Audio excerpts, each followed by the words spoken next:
Hello, friend. Welcome to the Happy Family Club. We're delighted to have you join us. Our mission is to help you have a happier, stronger family. We do that by bringing you the world's greatest experts in family, marriage, parenting, and relationships.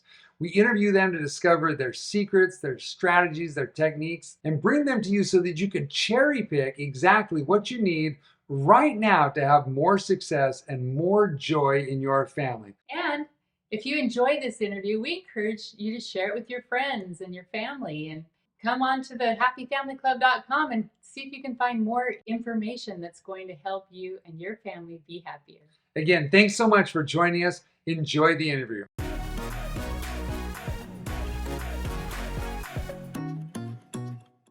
Hey, everybody, welcome to the Happy Family Club podcast. We are so excited to have here today with us a very incredible special guest. I'm going to let Margie introduce her, but the accomplishments of this woman and what she's doing for families in the world is just off the charts. So we're super excited to have you here. This is Vanessa Kahlon. Did I say that right? You did.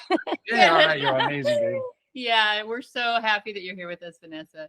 She's got a master's in clinical psychology and has done some amazing work with giving hope to families and with children that have special needs and children in general, right? Right. Yeah, she just gives a lot of support and behavior consultation. She's got she's the founder of the Kahlon Family Services that really helps parents a lot. I love your yoga program. I'd love you to tell us a little bit about that in a minute, to help high-spirited children just manage their actual body, with self-regulation and expression. Right? Yeah. When Margie saw that, she's like, honey, you're taking that class. It's all about body awareness and self-regulation, right? There you go. High-spirited, problems with self-regulations, problems staying focused. I got it all. There you all go. do. Yeah, I know. But also the school, K-8 school that you've founded, serving the Bay Area community is really amazing. Nonprofit school there that we'd love to hear about also. She's been recognized multiple times for all the impact that she's had. She's Woman of the Year by the National Association of Professional Women. So cool. And also top 30 influential entrepreneurs list. That's amazing, Vanessa. Yeah. Great things. And ultimately her podcast that she does I'm sure everyone would benefit from. We've already benefited from it. So Parenting with Vanessa Kahlon. So is the podcast name, right? Yep, you got it. So thank you. All right. So we're excited to chat with you today. Thanks for being here, Vanessa. Thank you for having me. I'm really excited. Cool. So I wanted to get to the question that we love asking people, and that is, what's a key principle that you feel could help families be happier? I mean, because you see families from all ends of the spectrum and all different shapes and sizes. In San Francisco, you're in a massive melting pot. I can only imagine the different cultures and backgrounds and insights and education levels and everything. And I bet you just see it all. Yeah, and so one of the difference with me is that I'm in the home, right? Yeah. So I think a lot of times, to me, like if you're going to the office, kids know what to say, what they know how to act and what to do. So to me, I like to be in the home, and then everybody kind of just brings down, little mask that everyone wants to show that how amazing of a person they are, which is great, but it's not really helping if you want to change the dynamic. Right.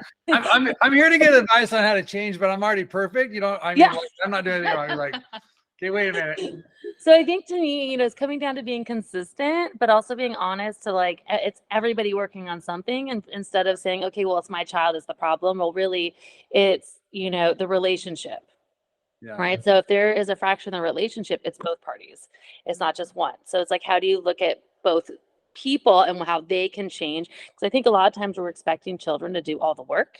Mm-hmm. And then it's like the kids end up later regretting, like, I did all this stuff and you're still doing the same thing. You're still yelling at me. What am I going to do? Yeah.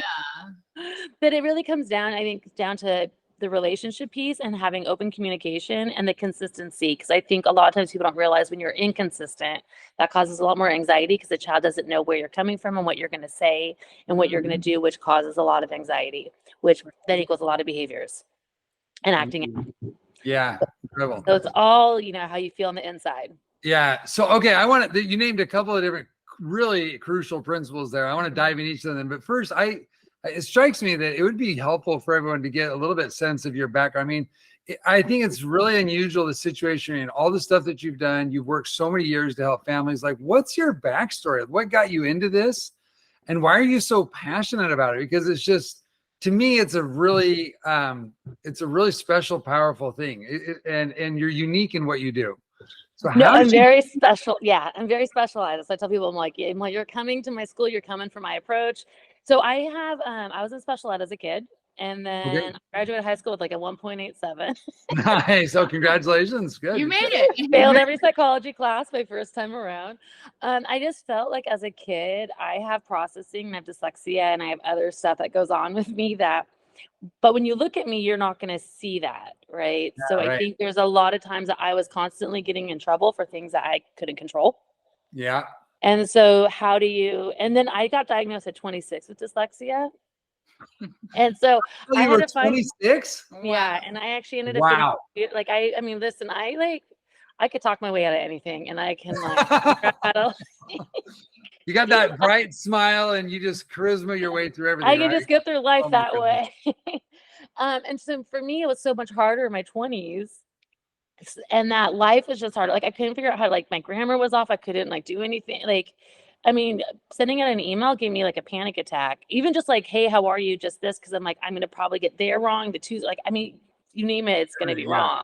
Yeah. And I write how I speak, so it's like all over the place. Wow. Yeah. Yeah. And so, and then for me, it was so difficult. Like, I don't ever want a child to have to go through that. So I see when kids are like masking, I see when kids are like pretending that they know when they don't know. And I think a lot of times people think, oh, well, my kid has high verbal skills, but like I have really great verbal skills and I Yeah. can talk my way out of things, but it's like really going back down to like, why are they acting out and what's really going on, which usually comes down to like some learning differences. I've also done everything under the sun to get myself in trouble with my parents. So I was just, So We relate to that too. what's that old expression? You can't con a con man, right? So it's like you've done it all. It's like, okay, so good. and like when kids are like, how did you know? And I'm all, I already know what you're doing and I know what you're thinking. Like you could tell by once you know your kids, and you can tell by the eyes, right? You're like, oh, nope, don't even think about it. Yes. Nope. I already see you're thinking it. What are you talking about? And then what happened was I developed this yoga program because I feel like talk therapy doesn't work for children. And, there's play and everything else, but like, how do you actually get kids to understand self-regulation and body awareness? And so that's where the yoga program came in. I was like, oh, this is going to take off. Where did the yoga come in so the sequence here, because you've written books, you've got a school, you do, individual consulting in the home. So where you went to school. So did you develop the yoga thing just after school, or what's the origin story behind, where you were at with this stuff? So for me, I think the difference with me is that I can't, like, if you give me a ton of steps to do, I'm like, what? Like, exactly. Yeah. Right. Uh-huh. I think where I specialize is breaking everything down. So like if you're looking at a sequence with children, like how do you break each step down? Like going a downward dog, right? There's 5 steps. People don't think like that. They just think, oh, you're just going in down and doing it. Yeah. No, some kids you have to break it down. And so I have a lot of visual supports, and that was my first thing that I ever did. And I went around, I have a 10-hour teacher training that I trained individuals on with a toolkit that goes with that. So that was my first project. And then the pandemic hit. So we're going back to getting back on that track with the training, because I mean and also with kids who have autism and processing issues, if you say like roar like an elephant, what does that mean? Yeah. So I really look at language and how do you make something that's so abstract more concrete, and then breathing. What does it mean to take a deep breath? I mean, that as like adults, that doesn't make any sense to a 5-year-old. Yeah. Right. So being able to teach, like, how do you teach the breathing? How do you teach these skill sets? And I also teach kids, and I know people hear me say this at age 5, I'm like, it's a choice to be happy or not. You have a choice in what you want. And that's something that I really believe in. And that's in my school too. Like, I'm like, you can have a horrible day, but that's on you. You're not ruining my day. Right. Mm-hmm. It's a choice. Yeah. And I feel like a lot of times we're doing so much processing with kids nowadays that it causes more anxiety. We talk too much. That's why my book is called Shut Up and Parent. Stop talking. Yeah. Stop talking and start parenting, right? Yeah, like just like stop. I understand that like things happen. Yes, acknowledge that. But then, okay, what's the plan? So we want to teach resiliency. We want like problem solving skills versus sitting there and like, and the parent picks you up at school. Was Johnny a bully again? And then talking, and then you're just like, you're part of the problem now. Mm-hmm. Right, because you're not thinking of ways to like self-advocate. How do you do that versus like it's always that one kid at school that does it. I like those one kids at school that nobody likes to be around. Those are the ones I like. The challenge, right? Right. Good for you. That's awesome. Amazing origin story. It's incredible how you rolled into that and started off with the yoga and put that class together. I love too how you break this stuff down and see like, okay, your breathing isn't just, to us, it's like a one-word thing. It's just one action, but there's multiple steps involved. Downward dog, multiple steps involved. It's really cool. Yeah. Right. And a lot of times, OTs and everyone else are talking about the core and like how to help the kids to focus, and especially ones that are fidgeting in classroom. But it's like you would want to do a sequence. So like, how do you again? It's like breaking it down. That makes the most sense. Yeah. And also teaching the child. I think a lot of times we forget that like if you teach the child why we're doing it, they're most likely going to do it. If we just keep, I think we forget and not explain things to children. It's like, okay, well, this is going to help you with X, Y, and Z. Really? Yeah, try it. What do you think? Did it help? Yeah, it did actually. But again, it's that self-reflection. And it's like, okay, well, do you want to do this or do you want to do that? Like giving the child choices on there. And then what the yoga program started, I was in different schools, so a lot of times parents were hiring, I would provide support professionals. I call them like social coaches. So a lot of kids were having a hard time in the classroom. And it just so happened that in 1 week, 3 kids got kicked out. And then I'm like, where am I going to go? What am I going to do with these kids? That's how the school started. No way. So you're like, well, I'll teach them, right? Well, you got to understand, everyone's like, you should have a school. Like my background in education is like school sucks. Like I don't want to go back. So I feel like my karma in life is like, I had to go back through kindergarten, first, second, third, because everything's individualized. And I had to like reteach myself everything all over again at like 30. Right. Or 35. I was like, was this my karma for not paying attention? Yeah. There you go. I had to find a master's program that doesn't take tests. I had to find something that was accredited, but like there's only like 4 in the country. And that's why I ended up in the Bay. Right. Wow. Right. Wow. So I was like, I'm not taking a test. If you give a test in me, I'm going to probably start sweating. And then if I'm in a class and like someone asks me a question, I'm going to probably like black out and not remember. Like that's how much anxiety I get. Yeah, you're right. Wow. Wow. That's amazing. Incredible. I had a dad who actually was on the team that did Java script. He was like, well, yeah, he's on there. So he came into my school to volunteer. He's like, Vanessa, take the class. And then he's asking everyone questions. And I swear I had like a multiple panic attack inside him. Do not ask me a question because I don't remember the question because I already have anxiety about what's going to happen. He's already going to have you. And I go, and you're my parent. And I go. It's like, do not ask this. We're not doing this. Oh my gosh. Oh boy. Oh, that's hilarious. That's crazy. So let's I got so much there I want to dig deeper with you, but go back to you talked initially about you're in the homes, you're talking with the parents, and the parents are like, well, I mean, typically parents kind of come from this attitude of like, oh, let's hire Vanessa to fix my kids, right? Right. And you get in there, you're like, oh, actually relationships busted because it's a two-way street. Right. There's 2 parts to this relationship. And sometimes the parents just expect the child to change, but they're not shifting. So what kind of behavior shifts do you come across most that parents need to take? I mean, what are some, like if we were to say, hey, Vanessa, what are some top 3 or 4 things that you see that parents are goofing up on in that relationship? Would you be able to like, right off the top of your head? Yeah, I think like for me, I'm finding, and this is like, I've talked to a couple of like the superintendent down in LA and everything else. And what we're finding is that like the rewards and consequences aren't working and everybody using it all the time. Mm-hmm. And to me, it's like, if the rewards aren't working and the consequences aren't working, like there has to be another approach. So that's where, I developed the 3R method, which is the rewind, redo, repair, right? So to me, it's like, and a lot of parents will be like, well, you're having me reinforce behavior by spending quality time after they just did X, Y, and Z. And I'm going, well, it's not reinforcing the behavior, it's rebuilding the relationship. Yeah. You know what I mean? Like I'm not going to tell, a kid, I'm like, oh, you can go get ice cream as a reward. I'm going to say, no, we're both going to go get ice cream. Like we're going to do this together, and we're going to be together, and we're going to do this versus like, okay, you want, Roblox or something on Roblox, and then you get it. No, what's going to be, we're doing something together on there. Because whenever you find yourself in like this battle of like the battle of the will, who's gonna, we all do this. And when you're like, he's not, that my child isn't stopping and I'm not stopping, that's when you have to just say, forget it. We're done for the day. Let's go have some fun. Right. And start tomorrow. Start over tomorrow. And start over. And it's not reinforcing the behavior. It's just like, you know what? We both need a break. Yeah. And that's okay. Yeah. That is so incredibly powerful. So there, in the reward system, it's like, well, Pavlov's dog, it's like, well, if I ring the bell, then they will act perfectly. Right.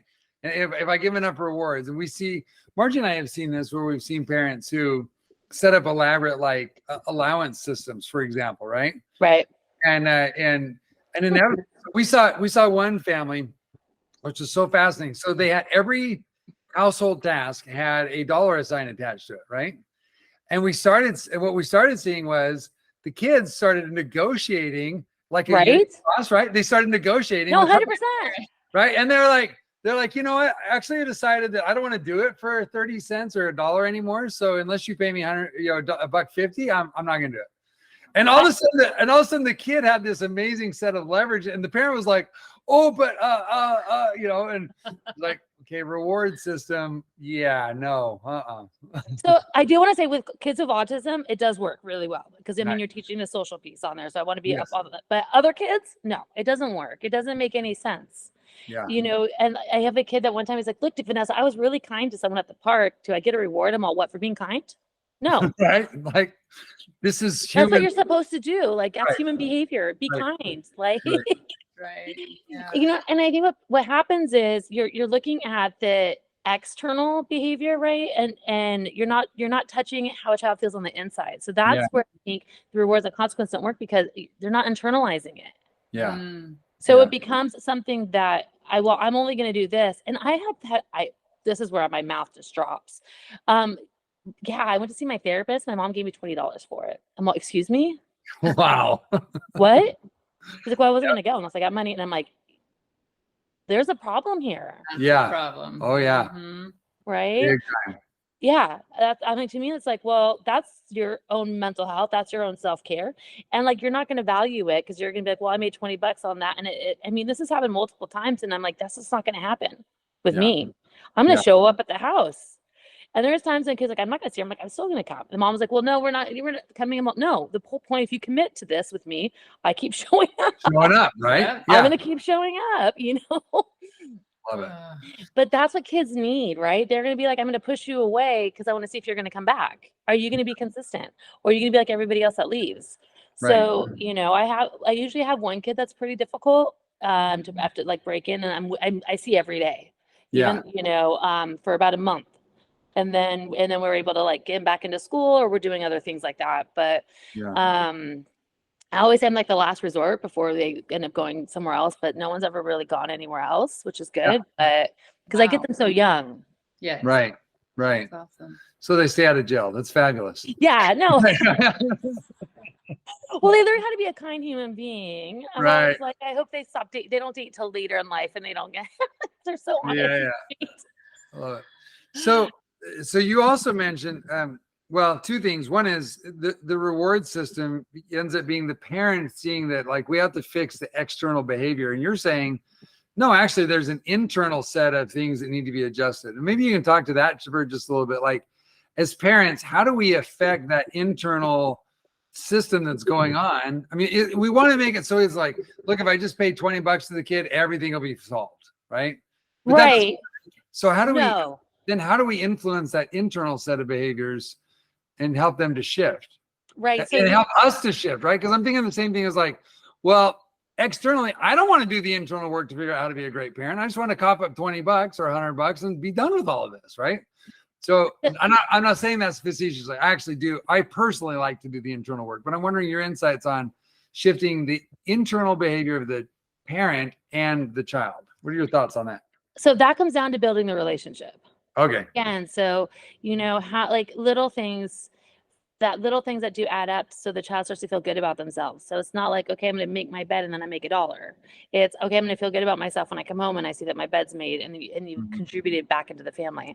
And one of the things I tell parents is like, if you have a child that, doesn't like compliments, like what is going on for that child? Right. Wow. So to me, like I will never give compliments to any of my kids at my school unless I ask permission because, they might be feeling bad about themselves or not. So it's almost like, well, that was a great art paper.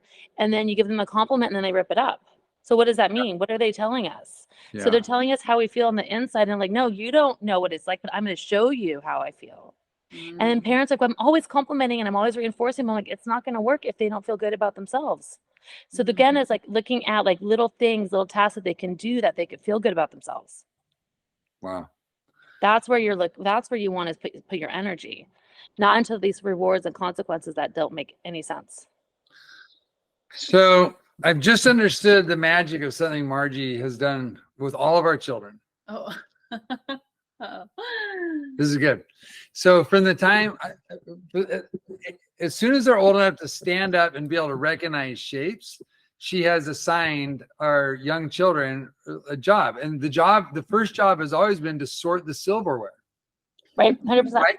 And it's like, okay, well, dishes get done out of the dishwasher and then they just get dumped into the silverware drawer. And it's like, okay, your job is to sort the silverware. So we pull up a chair because they're not big enough. So they got to get on the chair and they got to sort it. Yeah. And then it's, hey, look, the family gets to eat and we all have dishes because you contributed. It was like, awesome. Thanks. And they can feel good about that they can do. Yeah.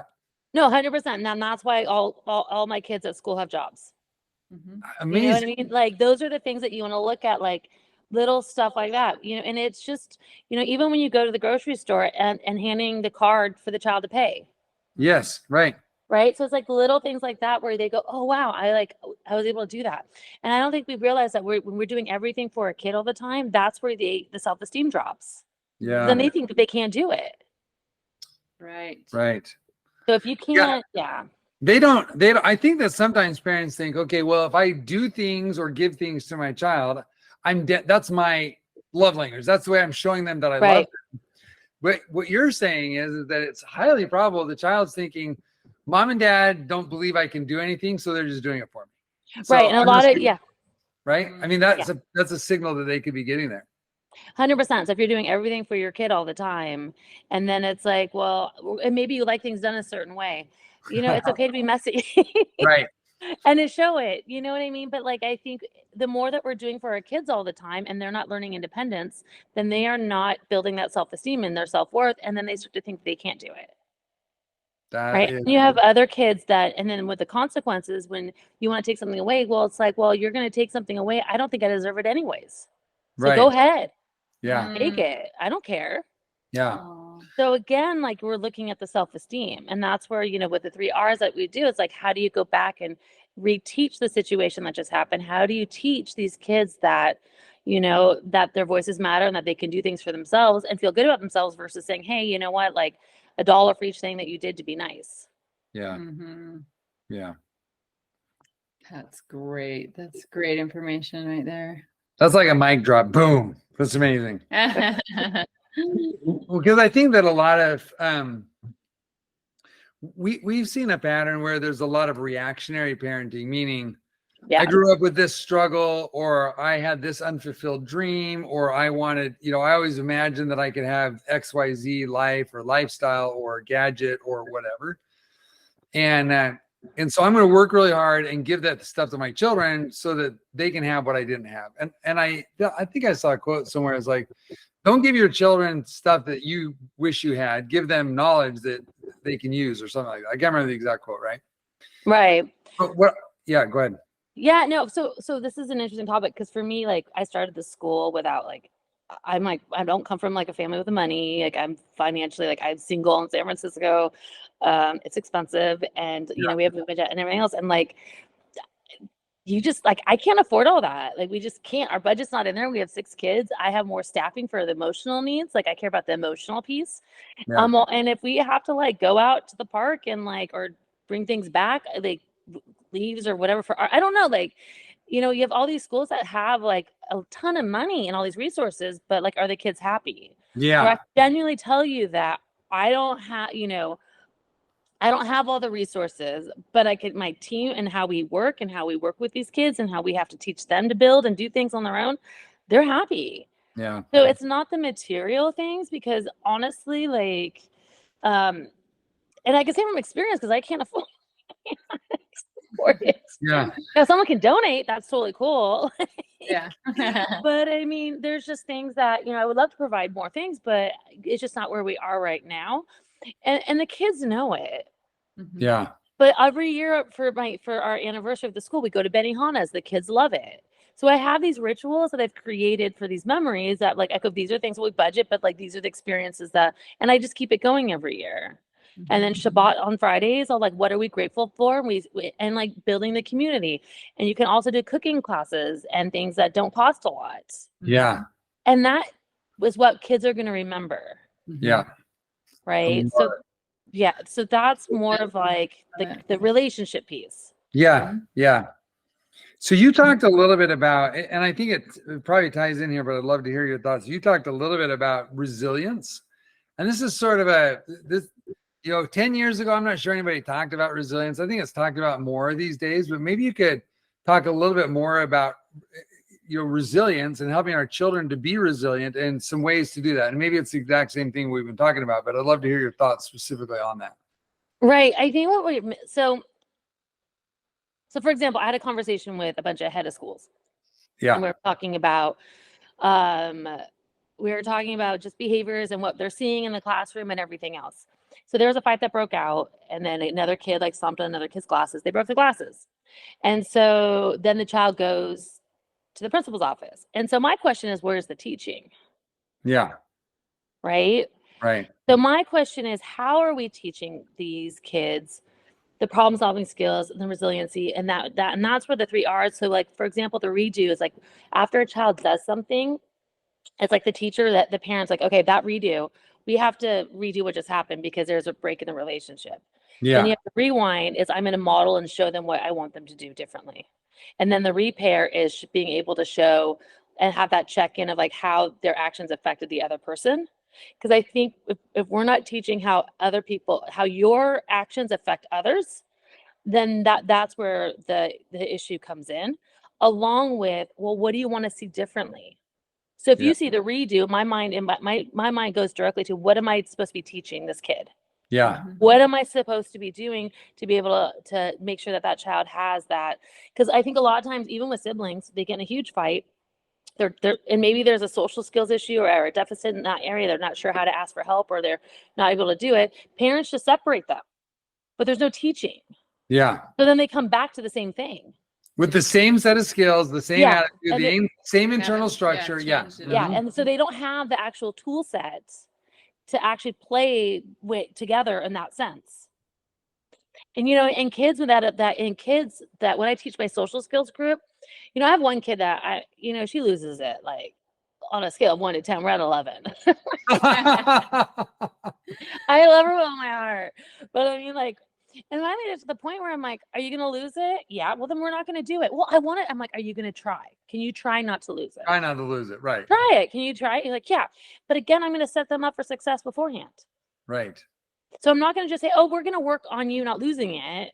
We're going to work on, well, I'm going to give her the choice. Do you think you can handle it? Again, I'm making her start to think about her own actions, her own behavior, her own choices. It's not me managing her. Yeah. And I think that's the difference. Her managing herself. It's her making choices. Yep. And choosing the behavior, the attitude, and that's the consequences, and having clarity that that's really what's going on here, right? It's not you compelling her into a certain behavior set. Yeah, it's not like I'm going to give you a cookie if you don't lose it. But see, and then again, once that child is successful, like, I didn't lose it. What did we just do? We increased our self-esteem. Totally. We went internal. Now, 100%. the problem that parents, I think, have, that one of the issues that I find is that they want instant gratification. They want to Exactly. see their child change. I'm all, no, this is a 6 month to a year. Yes. Yeah. Can you give us an example of a parent doing the 3 R's in a situation so that these parents can understand what you're saying? Yeah. So like a child, okay. You can go back to that sibling argument scenario you just talked about. Yeah. Okay, the sibling argument. They're playing blocks. One of them just knocks the other one over, right? So Right. then you would go on you would want the parent to get on the child's name, like, oh, let's rewind that. Maybe like you can ask the sibling and you just model the language. I'm not going to say, oh, what could we have said differently? If the child would have known, they would have done it. Like plain and simple. Like, we're just not going to do that. I think it's condescending when we're like, what should have said? No. So you model the language, say, hey, I want to build this tower, right? And then that child who knocked it is going to help them build that. And then you're going to give language with both kids. And then you tell the kid, like, then if you want to build something else, you just ask, like, can we do this?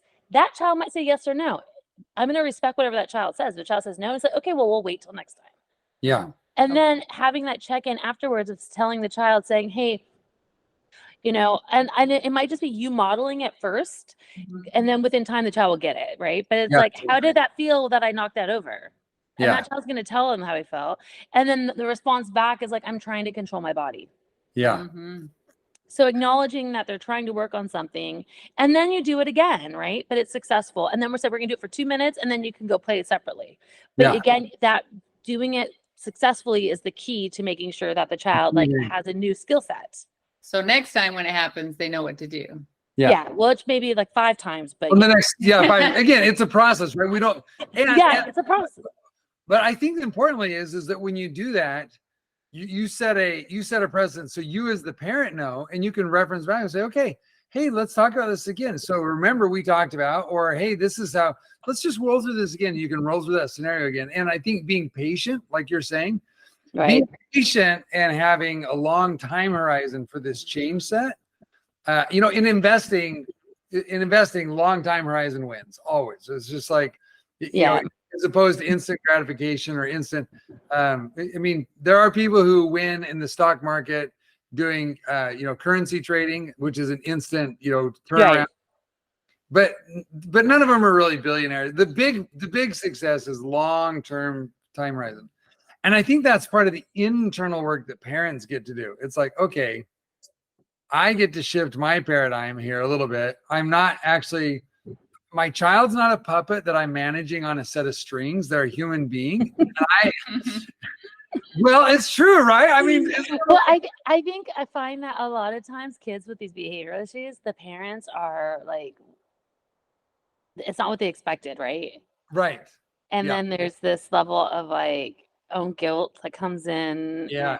These low, and then and on some of them I find like, I hate to say this, but like some parents want their kid like this, so then they get the attention and they feel needed. So then there's an internal, like, it's true. I mean, I see all spectrums. Like, there is a part where I'm like, and I could tell them, like, once they start pulling away from me, and I'm like, oh, they're uncomfortable that their kid's doing well. When the parent pulls away from you, you're saying. Yeah, like when they're like, okay, we're done now. Thank you very much. When the kid starts doing really well, and then there's a level of like, the parent feels like they're not needed. Oh, wow. Yeah. I mean, these are things that's why like the internal work of yourself and like understanding that your kid is their own individual. They're not going to be following your footsteps. And when they don't, what does that feel like for you?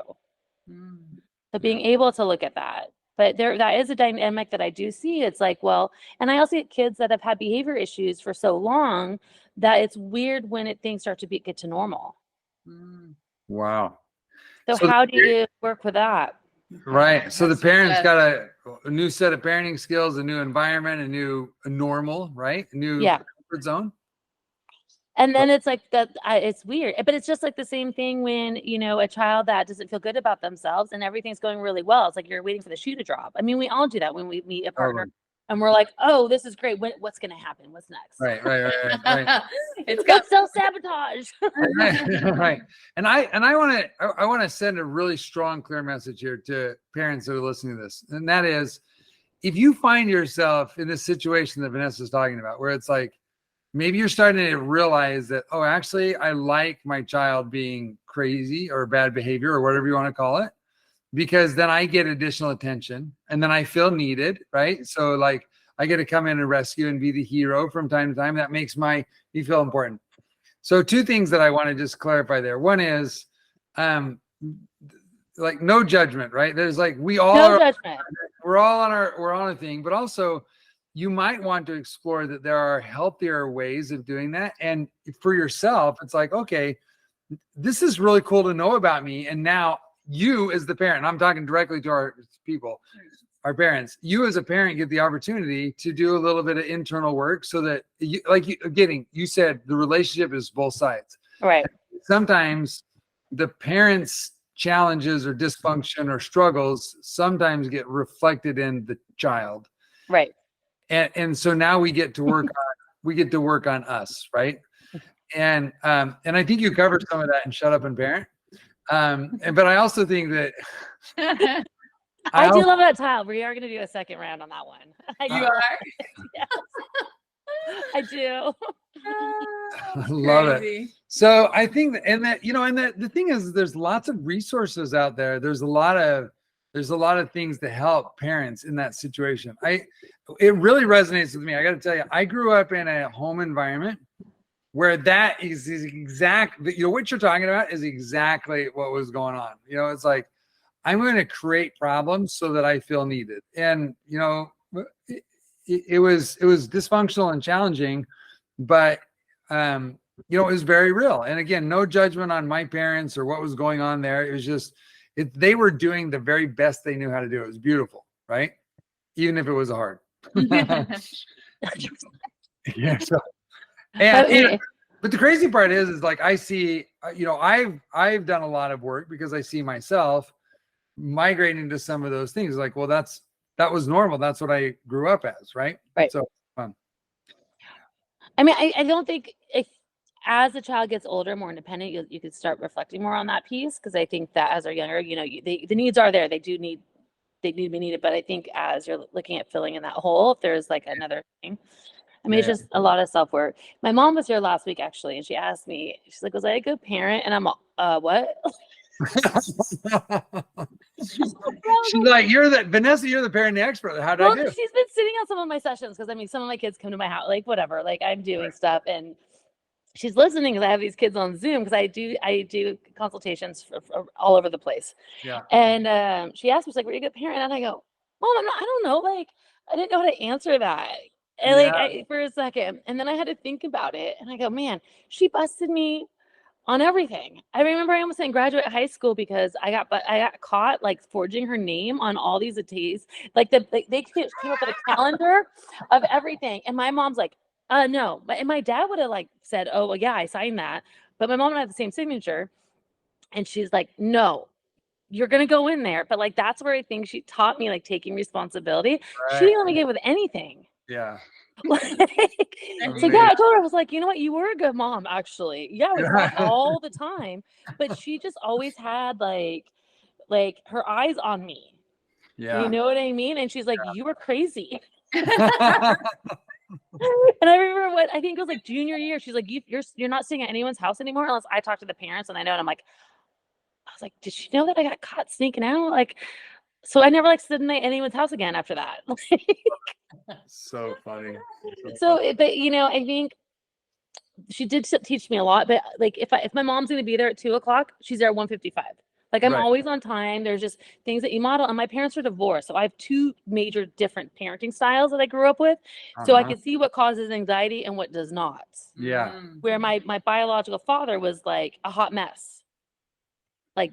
So when you see that, and then you're having to go and spend like time there, and to having a high anxiety every which way, you don't know what's coming up, and what's consistent. Again, the consistency piece, and then you don't know what's going to happen next, and then you go to a home where everything is like dinner's on the table at this time. Yeah. I love it. Wow! And look how great you've turned out. You worked through there. Way to go, Vanessa. Good That's job, good. Yeah.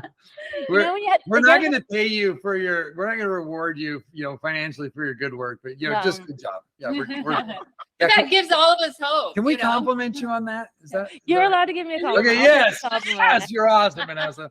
So one of the themes I hear come up, and you haven't said it exactly, but I guess you did a little bit. It's like the parent getting so that the child's behavior, they don't internalize it as a reflection on their own personal value or worth, right? It's like you keep talking about the parent, right? So Right. the child is going to make choices, the parent's going to make choices, and we don't have to, because like I think sometimes, go back to your block scenario where the two siblings were playing blocks. I think that a lot of times there's a couple different things that could happen there that you didn't address beautifully, which was, one, the parent could freak out and punish those two kids, right? Or the one that knocked the block over, right? Right. And you could talk a little bit about what you've seen that does in terms of a child's self-worth and mentality and whatnot, is like the punishment angle. But I think the other thing is that walking away from that, so this punishment happens, kids all freak out, everyone's sad, it's a big hot mess, they separate everybody, and then there's all kinds of weird feelings. And then when they come back together, they don't have the skills, so they do it again, right? That's the scenario you walk through. Right. I think it's easy in that scenario for the parent to say, oh, I already feel like I'm not a great parent. And look, I'm validating that because look, my kids are being terrible with each other. Clearly, I am a terrible parent, right? And they're internalizing that. Right. I also want to say something, because like this has come up multiple times. Like I just think like some kids are just wired differently coming into this world. Yeah. So you can have like the best parents, you can have everything, like we're just trying, but it's just how they're wired, how they process information, if there's a learning issue.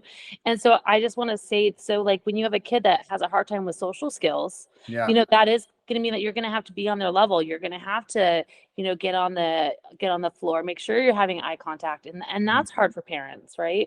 Yeah. So you're thinking that you're having, this kid, and then you have a kid that's maybe more neurodiverse. Yeah. So, and how do you play? And that's why I think the yoga program for me is so great for parents, is because downward dog is always downward dog, and you can be a dog for a minute. And a lot of times parents don't know how to play. Yeah. I prefer to play. If I'm at an event, I'm going to be with the kids. Like adults like scare me sometimes, because I'm like, what are you thinking? And what do you know what I mean? Like, I like to know where I stand. Like, you will always know. I don't have a filter. I am how I am. This is how I am with all my kids. This is how I am. I don't have like multiple personalities going on. Like, this is it. And I'm not the most liked person, which is fine, because I just don't have the filter. Is like, this is it. I got other kids to help. So I think it's hard to play when you don't, like it's tapping into that childhood of your own and finding like things that like made you happy, and sharing those experiences and remembering what made you happy at that point. And that's really hard for parents. Yeah. Yeah. That's really good. So good. So good to remember, go back and be that. And remember and share that with your children. Yeah. That's great. Good advice. Like I like roller skating, and then I fell, so we're not doing that for a while. But yeah. I roller skating and I never got along. Yeah. Yeah. I get it. But I love it, and like horseback riding. I take the kids to see the horses and the animals. That's where, being able to teach different, nonverbal communication through other animals and other things like that, and help where children be able to look at different cues versus just looking at words and hearing words. I mean, just hearing the words. Yeah. Love it. All right. Well, sadly, I got an eyeball on our time here a little bit, and so I want to follow up on one other point here, and then maybe we ought to move towards wrapping up, because I think we could spend literally all day visiting with you. It's awesome. Thank you. I love it. So you talked about the consistency point, and I was interested. You said your dad's a hot mess. Your mother was like clockwork, and I wonder how, you see these different personalities in both the parent and the child, right? Like you said, we come wired different. It's just the reality of it, right? And so, but consistency, I think, regardless of how you're wired, tends to be an important factor in human development, right? 100%. Okay. So how do we how do we get there? If you got a parent that's a hot mess and you got a child that's a hot mess, what have you seen as helpful in terms of creating that consistency? And what areas matter most? Like, does mealtime consistency matter most? Does it just matter most, like, disciplining, or not disciplining, or like what areas in the family life have you seen make a big difference? I guess what I'm saying is that if I'm a hot mess and I got limited bandwidth to actually be organized and consistent, are there some areas where I can focus, and how do we do that? Right. And I think if you're being a hot mess, you could say I'm a hot mess today, and like tomorrow I'll be consistent, and it's okay to own that. Okay. Mhm. And I think, again, that puts you back in control. And for me, there's my hot mess dog. Lola. So the other thing is, for me, when you say you're going to do something, that's where you have to build trust. Forget mealtime at a certain time, but if you say you're going to do it, that's where I think words matter. When we're leaving in 10 minutes, or we're going to do X, Y, and Z, and following through with what you say. Yeah. Like, if I know if I say it, I have to, it's done. Right. And that's the one thing, anybody that knows me, because even I was out at my dinner with my mom, with my friend and my mom, and she's like, if Vanessa, if you say 2:00, she's there at 2:00. If she says she's going to do it, she's going to do it. Because we're talking about this parenting thing. And like, that's how I am. Not everyone's like that nowadays. Like, having friendships like that is very difficult to find people that are on time, mean what they say, will follow through. Totally. Yeah. So, yeah. I love it. Okay. So I think what I hear you saying is that the key point there is that when you say something, you say like, okay, I made a commitment to this. There's a lot of stuff. There's a lot of stuff in your life that you can, not be great at, but keeping that word, I think, is really important, because, and I think you're right. I think about how much, I got two scenarios that come to my mind. First one is, all the years growing up, we were going to go to Disneyland every year on vacation. Right. It never My favorite place. Right. But we never, like, literally never did once. Right. And I think, and it's so interesting to me, because in the long scheme of things, does it really matter? Like, that I didn't go to Disneyland as a kid, does it really matter? No. But the fact that I was promised that multiple times and then didn't happen, it's weird how that stuck with me. And it's like, I had to go through therapy with my dad to get resolved on that. It was like, it's true, because it wasn't yeah, go ahead. Yeah, no, it's the trust. The trust is broken. Yeah. So when he tells you he's going to do something else, are you going to believe it? Yeah. Right. So, I mean, that's the thing. So, like, for me, so I have an Israeli stepdad, and my mom's from here. Then my dad is here, and then a German mother-in-law, like stepmom, right? So, like, I have like multiple behaviors of different things happening. Yeah, right. Parenting, but I'll tell you, with my mom and my stepdad, Israel, I mean, they meant it. They meant it. Like, that's it. So I also knew when I was getting in trouble, I was getting in trouble. Right. I also knew that, like, when I'm not in trouble, I'm not going to be in trouble. Like, I just knew the whole thing. Like, so I think the consistency piece is, like, you follow what you say. You mean what you say, and you say what you mean. That's really simple. Totally. So another scenario comes to my mind. We've seen, and Marge, you remember this? Like, we've seen parents who do the count, like, take a breath, count to 3, right? Or we're getting in the car. Get in the car right now. You're not doing it. Okay, I'm going to count to 3, and you better be in the car. 1, 2, 3, right? And then they're still not in the car. And then they're still not in the car. And then it's like, okay, I'm going to count to 3 again. And you better be in the car, right? Yeah. Right. Lola, I will feed you in a minute. No. So for me, the biggest tip is this one is, I only ask twice. The third time, I'm going to help you. So I'm going to help you get in the car on the third count. Yeah. Because if you're going to keep saying the child's name over and over again and not following through, you're just teaching them they don't have to listen to you. You're already losing respect. Love it. So that's like the key thing, right? So you want to have, like, that's something, there's certain tools that you can use that are in my book, How to Parenting with Confidence, that you can get that are very specific on, like, literally you can have a meltdown and go to the bathroom, go to chapter whatever, and it's like right there. Because again, with my dyslexia, I'm gonna give you like strategies right there, and it'll be like clear. It's not gonna be like, well, in 1980 something, blah blah blah. We don't do that. You need like something right then and there, right? Right now, give me the words to say and what. Yeah, give me the words. I got these one-liners, like, let me know when you're calm, we'll talk. That's all you need to say. Right. Again, it's going to be their choice what they want to do it. So that's kind of, those are the things I look at. I love it. Oh, okay, so those are some great tools. I got some major takeaways here. So I want to summarize a couple of things, and I made notes so I'd remember. So number one, that relationships a two-way street, and sometimes we as parents, we have to be willing to change, and we expect the child to change. Mm-hmm. I think that is I think that is huge. The second thing that I got out of this was that, your 3 R's, rewind, redo, and repair.